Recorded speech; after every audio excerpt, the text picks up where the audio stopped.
Albert Einstein once said, everybody's a genius. But if you judge a fish by its ability to climb a tree, it will live its whole life believing that it is stupid. Ladies and gentlemen of the jury, today on trial we have modern day schooling. Glad you could come. Not only does he make fish climb trees, but also makes them climb down and do a 10-mile run. Tell me, school, are you proud of the things you've done? Turning millions of people into robots, do you find that fun? Do you realize how many kids relate to that fish? Swimming upstream in class, never finding their gifts, thinking they are stupid, believing they are useless? Well, the time has come, no more excuses. I call school to the stand and accuse him of killing creativity, individuality, and being intellectually abusive. He's an ancient institution that has outlived his usage.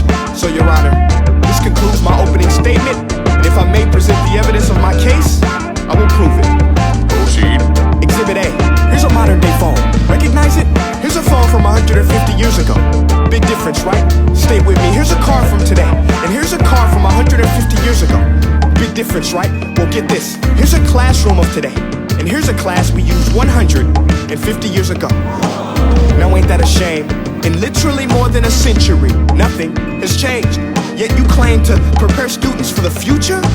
But with evidence like that, I must ask, do you prepare students for the future or the past?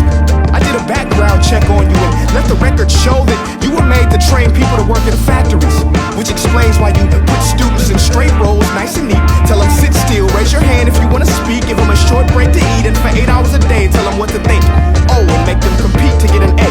A letter which determines product quality, hence grade A of meat.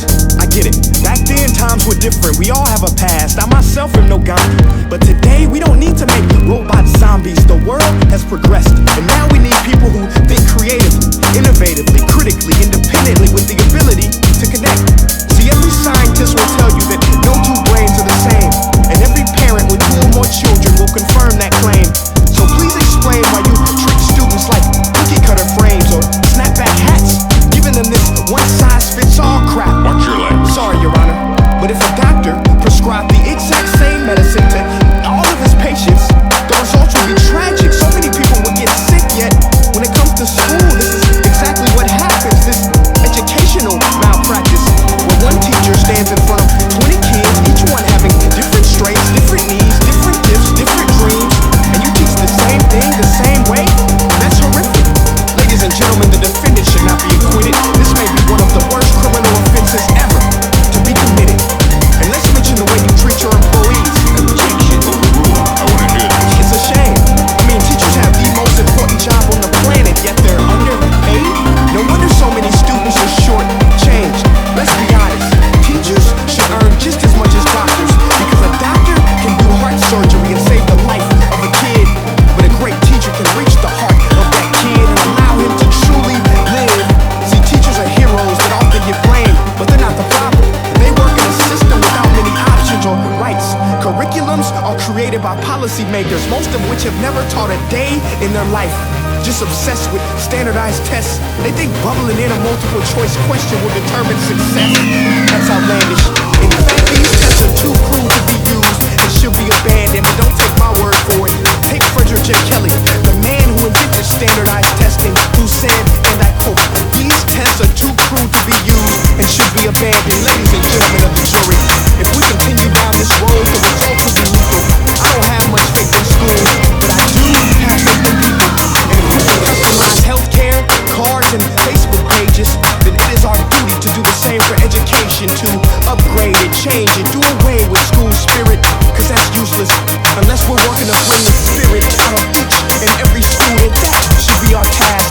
No more common core. Instead, let's reach the core of every heart in every class. Sure, math is important, but no more than art or dance. Let's give every gift an equal chance. I know this sounds like a dream, but countries like Finland are doing impressive things. They have shorter school days, teachers make a decent wage, homework is non-existent, and they focus on collaboration instead of competition. But here's the kicker, boys and girls, their educational system outperforms every other country.